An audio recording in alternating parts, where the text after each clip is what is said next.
Good afternoon.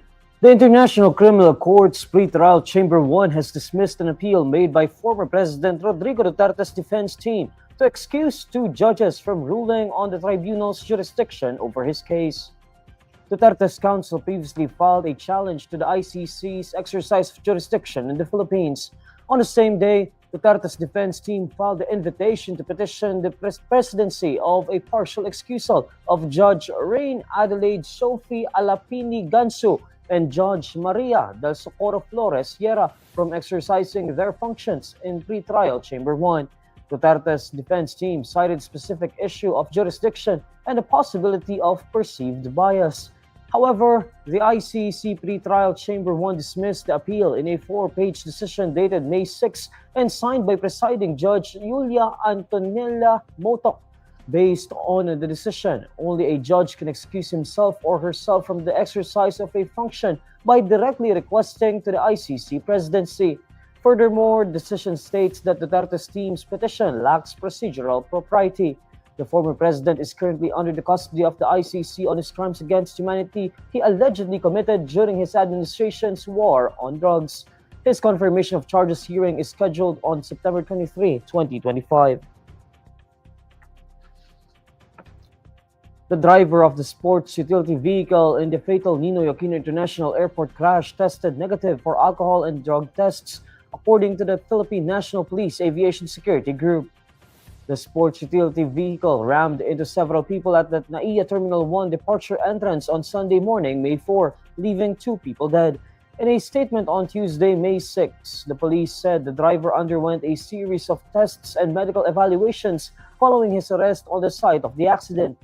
The suspect is detained at the Philippine National Police Aviation Security Group's Mobile Patrol Security Unit detention facility. The police added that the driver underwent virtual inquest proceedings before the Pasay City Prosecutor's Office for a complaint for reckless imprudence resulting in homicide, multiple physical injuries, and damage to property. Meanwhile, the police also disclosed the autopsy results of the 2 people killed in the crash. According to the police, autopsy results showed the 29-year-old victim died of blunt force trauma to the head and spinal cord, while autopsy results of the minor showed that the victim died of blunt force trauma to the head and left lower extremities. The Department of Transportation announces the reopening of the consolidation application for public utility vehicle operators. Transportation Chief Vince Dizon signed Department Order Number 2025-009 on Tuesday, May 6, which provides the guidelines for the reopening for consolidation. The Department of Transportation previously set the consolidation deadline in November 2024. However, the document cited complaints regarding this deadline, prompting the agency to form a special committee to review the Public Transportation Modernization Program, which mandates the consolidation. Based on the department order, it is necessary to reopen the application for consolidation and provide guidelines for the issuance of provisional authority for unconsolidated individual operators. According to Land Transportation Franchising and Regulatory Board spokesperson Ariel Inton, a total of 86.23% or more than 165,000 out of more than 191,000 PUVs have complied with the November 2024 consolidation deadline. Of this figure, Inton said that only 43% or half are already done with the consolidation. The rest, or about 43%, is still finishing the process of the application of their consolidation, but are nevertheless allowed to operate. The Sistine Chapel was decked out on Tuesday, May 6, Vatican time, to host a papal election as cardinals from around the globe gather for the conclave to choose Pope Francis' successor. The Sistine Chapel is all set for the conclave as Vatican media released photos of the chapel showing rows of stackable chairs and desks marked with simple place settings listing the surnames of the cardinal electors.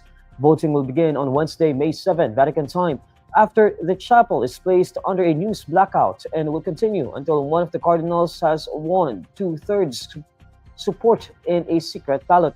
133 cardinal electors will gather in the Sistine Chapel to select the new leader of the world's 1.4 billion Catholics. This conclave is considered to be the largest and most diverse, with representatives from almost 70 countries across 5 continents. The cardinal electors who are aged under 80 will gather for a mass on Wednesday morning ahead of the conclave. The conclave will then begin on Wednesday afternoon. The Vatican earlier said it would cut the phone signal within the tiny city-state from 3 p.m. on Wednesday until a new pope is elected. The cardinal electors are required to leave their mobile telephones behind when the voting process begins. The cardinals will let the world know their progress by burning their ballots to produce smoke. Black smoke means they have not voted for a new pope yet, while white smoke means a new pope has been elected. And these are the stories you need to know today. I'm Neil Mercado. Follow INQUIRER.net on Facebook, X, YouTube, TikTok, Instagram, and Reddit. For more stories, visit INQUIRER.net. Good afternoon.